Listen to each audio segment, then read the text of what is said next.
फटाफट वीडियो को लाइक कर दीजिए और यहाँ से हम लोग आगे बढ़ते हैं। अगला टॉपिक है बाबू ऊष्माक्षेपी अभिक्रिया एक्सोथर्मल रिएक्शन। एक्सोथर्मल रिएक्शन क्या होता है भैया? एक्सोथर्मल रिएक्शन आइए समझते हैं इसको। ओके, एक्सोथर्मल रिएक्शन परिभाषा देखिएगा, वे अभिक्रिया जिनमें उत्पाद के निर्माण के साथ साथ क्या बनता है जी? ऊष्मा भी बाहर निकलती है। ठीक है, कोई भी ऐसा रिएक्शन होगा जिसमें आपको लगे कि यहाँ से क्या निकल रहा है, ऊष्मा निकल रहा है, तो आप उसको बोल दीजिएगा कौन सा रिएक्शन हुआ?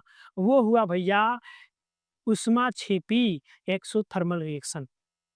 नाम से ही क्लियर है, ऊष्मा बाहर निकलेगा, ऊष्माक्षेपी कहलाएगा। ठीक है, ओके। उदाहरण देखिए यहाँ पर लिखा हुआ है श्वसन भी एक ऊष्माक्षेपी अभिक्रिया है क्योंकि इसमें ग्लूकोज के टूटने से ऊष्मा प्राप्त होती है। ग्लूकोज क्या होता है? ब्रेक डाउन होता है। ओके, बायोलॉजी की क्लास में आपने पढ़ा होगा, मैंने आपको पढ़ाया था कि ये सभी चीजें होती है ना। हम लोग को एनर्जी कैसे मिलता है? भोजन करते हैं तो वो ग्लूकोज वगैरह में टूटता है। ठीक है, तो वही ग्लूकोज है। ठीक है जी, वही ग्लूकोज क्या होता है? टूटता है तो हमें क्या मिलता है? ऊर्जा मिलता है। और ये किस प्रकार का रिएक्शन है? Chemical reaction. ठीक है जी, और केमिकल रिएक्शन में भी कौन सा रिएक्शन? तो आप बोलिएगा एक्सोथर्मल रिएक्शन सर जी, ऊष्माक्षेपी अभिक्रिया। ठीक है, ओके। आगे टॉपिक आ गया बाबू वियोजन या फिर अपघटन, है ना। वियोजन अपघटन में कंफ्यूज नहीं होना है, एग्जाम में आपको इन दोनों में से कोई सा भी नाम पूछा जा सकता है। कंफ्यूज होने वाली बात नहीं है, अक्सर बच्चे कंफ्यूज हो जाते हैं कि वियोजन है या अपघटन क्या होता है, हालांकि दोनों सेम है। ठीक है जी, इसका इंग्लिश क्या होता है बाबू? डिकम्पोजिशन। आइए डेफिनेशन पढ़ते हैं। वह अभिक्रिया जिसमें एक एकल अभिकारक टूटकर दो या दो से अधिक सरल उत्पाद बनाता है, यह संयोजन की ठीक उल्टी होती है। ठीक है जी, डेफिनेशन यहाँ पर देखो, वह अभिक्रिया जिसमें एक एकल अभिकारक टूटकर दो अलग अलग उत्पाद बनाता है, उसे हम क्या बोलेंगे जी? वियोजन बोलेंगे। ये किसका उल्टा होता है? संयोजन का ठीक उल्टा होता है। याद करिए, हमने उसमें पढ़ा था कि ए प्लस बी था और क्या बन रहा था जी? ए बी बन रहा था। क्या बन रहा था? ए बी बन रहा था। अब क्या होगा? ये होगा और ये क्या हो जाएगा? टूट जाएगा भैया। क्या हो जाएगा? टूट जाएगा, अलग अलग भागों में बट जाएगा, सिंपल। तो ये इसका ऑपोजिट हो गया। क्या हो गया बाबू? ऑपोजिट। ये क्या था? ये था हम लोगों का संयोजन, संयोग हो रहा, और यहाँ पर वियोजन, टूट रहा, है ना। तो अगर कोई ऐसा समीकरण आपको मिले जिसमें वो एक है लेकिन उससे रिएक्शन के बाद टूट रहे हैं, बट रहे हैं, तो सिंपली आप उसमें क्या ऑप्शन टिक कीजिएगा? वियोजन टिक कीजिएगा। ओके, आइए यहाँ पर लिखा भी हुआ है, ए बी क्या हो गया? ए और बी में बट गया। उष्मीय वियोजन, चूना पत्थर का टूटना, चूना पत्थर कैल्शियम कार्बोनेट, यहाँ पर देखिए कैल्शियम कार्बोनेट है, सॉलिड है, हीट किया गया, कैल्शियम ऑक्साइड हो गया, कार्बन डाइऑक्साइड, दोनों क्या हो गए? अलग अलग हो गए। तो ये कैसा रिएक्शन है? ये वियोजन अभिक्रिया है। ठीक है, इसे तोड़ने के लिए ऊर्जा की आवश्यकता होती है, जाहिर सी बात है। इसको तोड़ना है, तोड़ने के लिए एनर्जी तो लगेगा भैया, बिना एनर्जी दिए तो कोई भी चीज टूटता नहीं है, हालांकि बिना एनर्जी से कुछ होता भी नहीं है। खैर, ठीक है, सब चीजों में आपको एनर्जी देना पड़ता है। ठीक है, ओके। यह ऊष्मा प्रकाश या विद्युत के रूप में भी हो सकती है। क्या है? यह ऊष्मा प्रकाश या विद्युत के रूप में भी हो सकती है। जो आप एनर्जी उसको दे रहे हो, है रिएक्शन में, जो तोड़ने के लिए यूज करेंगे, वो क्या हो सकता है?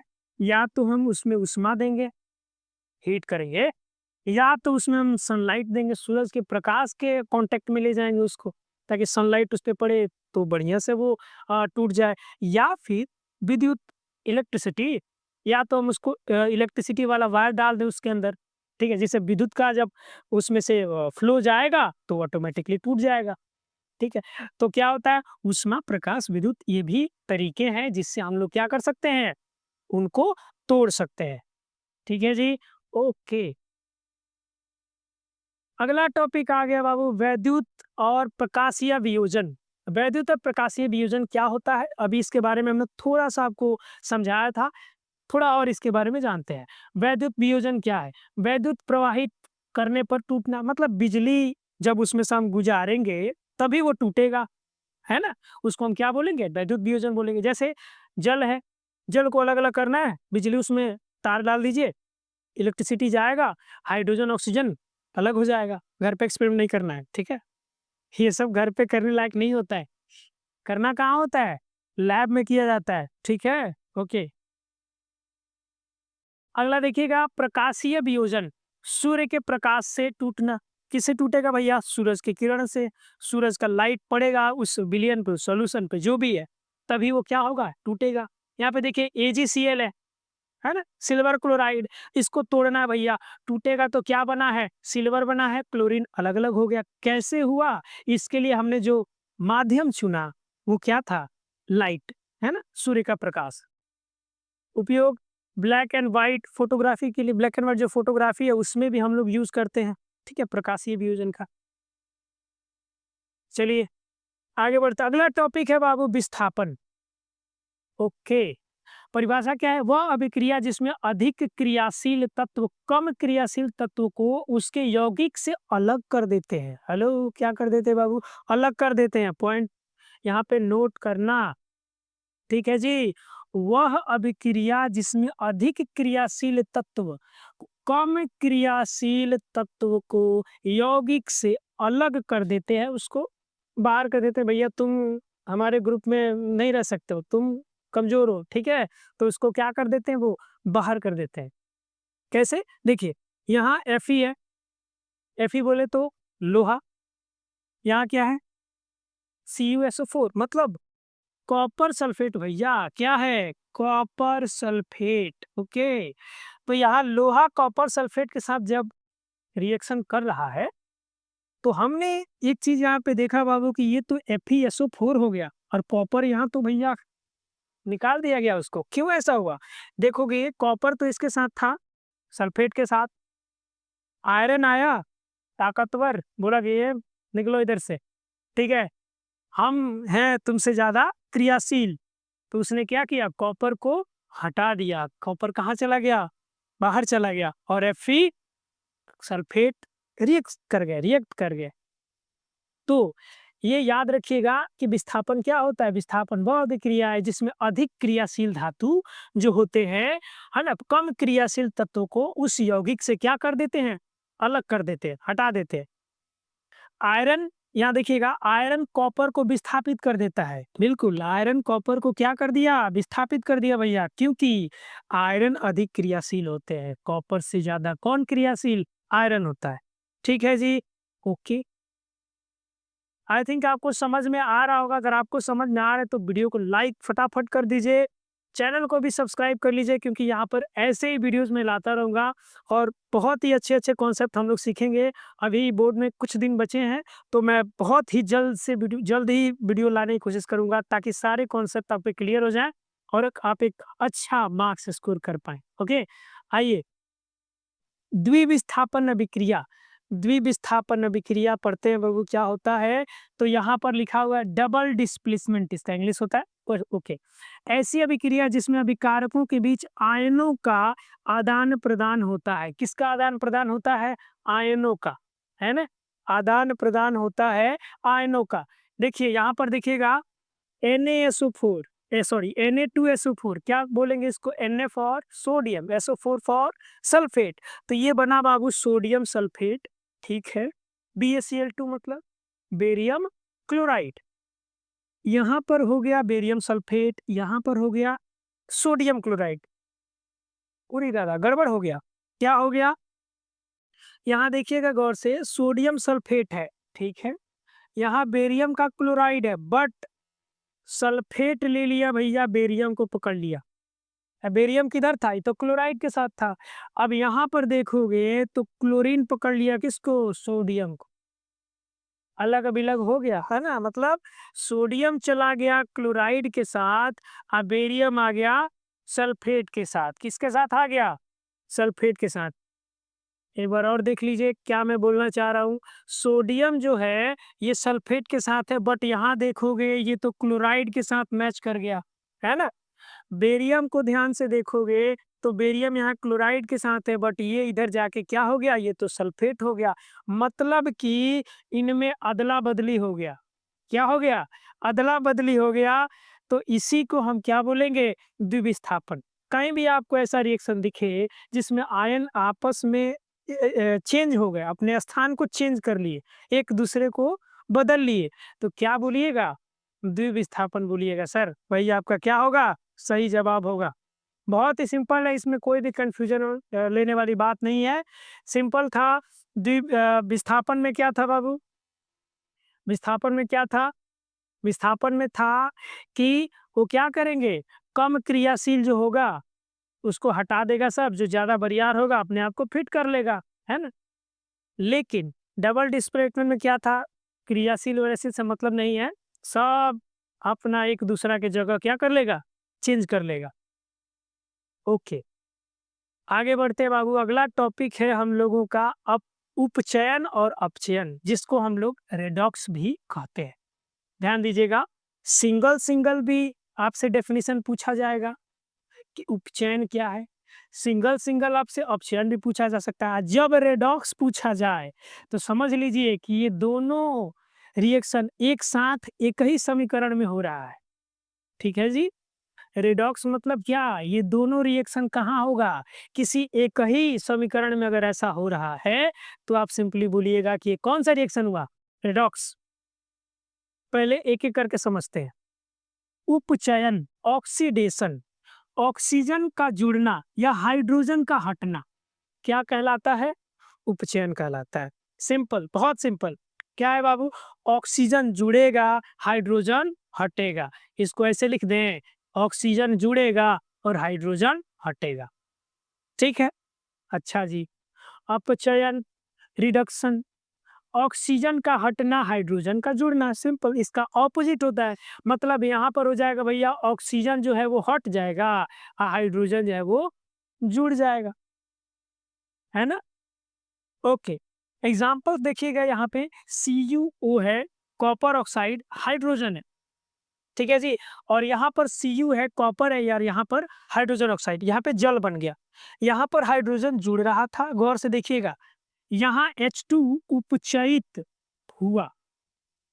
H2 क्या हुआ, उपचयित हुआ। उपचयित का मतलब क्या होता है, जिसमें हाइड्रोजन हट जाता है। हाइड्रोजन क्या हो जाता है बाबू, हट जाता है। अब देखो यहाँ पे इसके साथ हाइड्रोजन था, बट यहाँ इसके साथ हाइड्रोजन आया नहीं आया, Cu अपचयित हो गया। कॉपर ऑक्साइड क्या हो गया, अपचयित हो गया। अपचयित क्या होता है, जिसमें ऑक्सीजन का ह्रास होता है। और आप यहाँ क्लियरली देख सकते हो कि इसके साथ ऑक्सीजन तो था भैया, लेकिन रिएक्शन के बाद ऑक्सीजन तो गायब हो गया।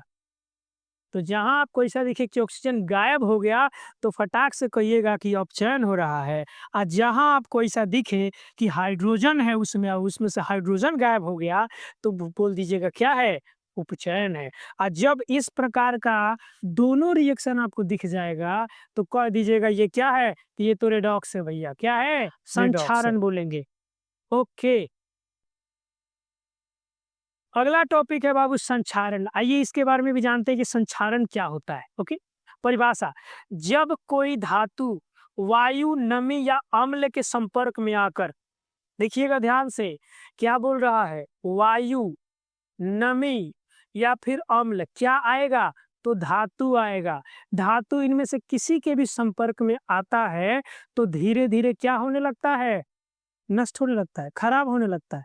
मेटल के ये जो है दुश्मन है बहुत बड़े वाले, है ना। लोहे पर लाल भूरी जंग लगना, लोहा जो होता है यहाँ पे आप देख सकते हो फिगर में, रेड रेड कलर का जो लगा हुआ है, ये क्या कर रहा है, इसको खराबी कर रहा है, पूरा एकदम गला दिया है इसको, है ना। तो ये क्या कैसे खराब हुआ होगा, उसके संपर्क में या तो हवा आया होगा, जल आया होगा, नमी होगा, नहीं तो कोई अम्ल होगा, है ना। अधिकतर केसेस में होता है कि हवा और पानी ही ज्यादातर मौजूद रहते हैं, है ना, जिस वजह से क्या हो जाता है, खराब हो जाता है। ओके, आगे देखते बाबू, चांदी के ऊपर काली परत चढ़ना। चांदी के ऊपर देखे होंगे आप लोग, लंबे समय तक रहने के बाद उसका अगर हम लोग साफ सफाई नहीं करें तो उस पे क्या लग जाता है, काला काला टाइप हो जाता है। घर में देखे होंगे मम्मी लोग है ना, पहनती है वो लोग गहना गुड़िया जो भी होता है, उसके में देखेंगे पुराने हो जाने के बाद उसके ऊपर काला काला काला काला उस पे दिखाई देने लगता है कि पुराना हो गया, है ना। बट ऐसा होता थोड़ी है, उसके ऊपर एक बस एक परत चढ़ गया, जब उसको ले जाइएगा सुनार के पास वो बढ़िया से एकदम चमका के आपको फिर से दे देते हैं। तो क्या करते हैं बेसिकली वही, उसके ऊपर जो परत चढ़ा होता है उसको हटा देते हैं, है ना। ओके, लेकिन वो परत किसकी वजह से आया था? वो आया था भैया ये संक्षारण की वजह से। किसकी वजह से? संक्षारण की वजह से। ओके, ये वायु, नमी और एसिड जो भी है उसकी वजह से उसके ऊपर परत चढ़ गया था। तांबे पर हरी परत चढ़ जाती है। तांबे पर कौन सा परत चढ़ता है? हरा कलर का। वो जब वायु के संपर्क में आएगा, वो जब नमी के संपर्क में आएगा तो उसके ऊपर हरा कलर का एक लेयर लग जाएगा। अच्छा, ये ऑब्जेक्टिव में पूछता है, ध्यान दीजिएगा कि तांबे के ऊपर जो परत चढ़ता है वो किस कलर का होता है? तो कहिएगा हरा कलर का होता है। ठीक है, ओके। अच्छा, बचाव क्या है, कैसे बच सकते हैं? तो बचने के लिए सिंपली हम क्या करेंगे? पेंट कर देंगे, है ना, है ना, ग्रीस लगा देंगे, जस्ताकरण कर देंगे उसके ऊपर, ठीक है जी, है ना, गैल्वेनाइजेशन बोलते हैं उसको। तो जब ये प्रोसेस हम उसके ऊपर कर देते हैं तो जल्दी खराब नहीं होता। आप देखेंगे घर में जो आपके गेट हो गए, है ना, खिड़की हो गया, उसके जो भी लोहे के जो भी तत्व होते हैं उनको हम लोग क्या करते हैं? पेंट करते रहते हैं टाइम टू टाइम। ऐसा क्यों करते हैं? इसलिए करते हैं ताकि वो खराब ना हो, वो गले ना, सड़े ना, सड़ेगा नहीं सॉरी, वो ऐसे ना हो, है ना, उसका संक्षारण ना हो बेसिकली। ठीक है, ओके। अगला टॉपिक है बाबू विकृत गंधिता। क्या होता है विकृत गंधिता? परिभाषा देखिए, वसा युक्त या तैलीय खाद्य पदार्थ। वसा युक्त मतलब जिसमें फैट होता है। वसा युक्त या तैलीय खाद्य पदार्थ का ऑक्सीजन के संपर्क में आकर उपचयित हो जाना, उनके सॉरी जिससे उनका स्वाद और गंध क्या हो जाता है? बदल जाता है भैया। क्या हो जाता है? बदल जाता है, बिल्कुल ही बदल जाता है। क्यों बदल जाता है? वो इसलिए बदल जाता है क्योंकि वो किसके संपर्क में आ जाते हैं? ऑक्सीजन के, हवा के संपर्क में। और हवा नहीं कहते हम लोग कि जैसे ढांप के रखो, छिपा के रखो, इसको ढक के रखो, नहीं तो हवा लग जाएगा, खराब हो जाएगा। वही हवा है, ठीक है। वही हवा कौन सा? ऑक्सीजन है, यही। और ये लग जाता है, वो क्या हो जाता है? खराब हो जाता है। बचाव कैसे कर सकते हैं भैया, कैसे बचा सकते हैं? तो वायुरोधी बर्तनों में रखना। जहाँ खाना रखेंगे उसमें ऐसा खाना में बर्तन में खाना को रखेंगे जहाँ पे हवा क्या हो न जाए, लीक ना करे, उसके अंदर हवा पास ना हो, ठीक है ना। इसलिए हम उसको उस तरीके से रखते हैं कि बाहर की कोई भी वायु उसके अंदर प्रवेश न करे। चिप्स का जो पैकेट होता है, चिप्स का पैकेट देखे उसमें गैस भरा होता है, पहले से ही रहता है, ठीक है। हाँ, लेकिन ये क्वेश्चन आ सकता है कि उसके अंदर कौन सा गैस रहता है? तो आप बता दीजिएगा नाइट्रोजन होता है भैया। क्या होता है? नाइट्रोजन होता है। नाइट्रोजन गैस उसमें भरा जाता है ताकि वो क्या ना हो? खराब ना हो, है ना। प्रतिऑक्सीकारक, एंटीऑक्सीडेंट्स का उपयोग किया जाता है। प्रतिऑक्सीकारक जो ऑक्सीजन जब उसके अंदर आए तो उससे वो अपने आप को प्रोटेक्ट कर पाए, ऐसे एलिमेंट्स उसके अंदर क्या किए जाते हैं? डाले जाते हैं ताकि वो खराब न हो, ठीक है। आगे बढ़ते हैं, महत्वपूर्ण रासायनिक सूत्र। ये देखिएगा काफी इंपॉर्टेंट है, बेसिक लेवल पे है और एग्जाम्स में इसमें से आ ही जाएंगे, ऑब्जेक्टिव में क्वेश्चन मिल ही जाते हैं। तो यहाँ पर देखिएगा बाबू, यहाँ पर लिखा हुआ है बिना बुझा हुआ चूना। इसको इसका फॉर्मूला क्या है? CaO, calcium oxide. ओके, यहाँ देखिएगा बुझा हुआ चूना क्या है? CaOH, calcium hydroxide. यहाँ देखिएगा चूना पत्थर या फिर संगमरमर, calcium carbonate, calcium carbonate. Glucose C6H12O6, ये फॉर्मूला याद रखेंगे आप लोग, ठीक है। अगला देखेंगे बाबू, फेरस सल्फेट, क्या होता है फॉर्मूला? FeSO4, है ना जी, ठीक है। इस क्लास में इतना ही। मैंने इस क्लास में बहुत सारे टॉपिक्स और बहुत सारे कॉन्सेप्ट्स को आपके सामने समझाया है, बताया है। आई होप कि आपको ये वीडियो पसंद आया होगा। वीडियो पसंद आए तो लाइक जरूर कीजिए, चैनल को सब्सक्राइब कर लीजिए, क्योंकि अगला जो वीडियो आने वाला है उसमें मैं आपको बताने वाला हूँ कि कौन कौन से इंपॉर्टेंट ऑब्जेक्टिव हो सकते हैं इस टॉपिक से रिलेटेड। वो मैं अगले वीडियो में डिस्क्राइब करूंगा और आपको बताऊंगा। उस वीडियो को कहीं से भी मिस नहीं कीजिएगा। तो मेक श्योर कीजिए चैनल सब्सक्राइब कर लीजिए। मैं मिलता हूँ आपसे एक और नई वीडियो में एक नई क्लास के साथ। तब तक के लिए जय हिंद।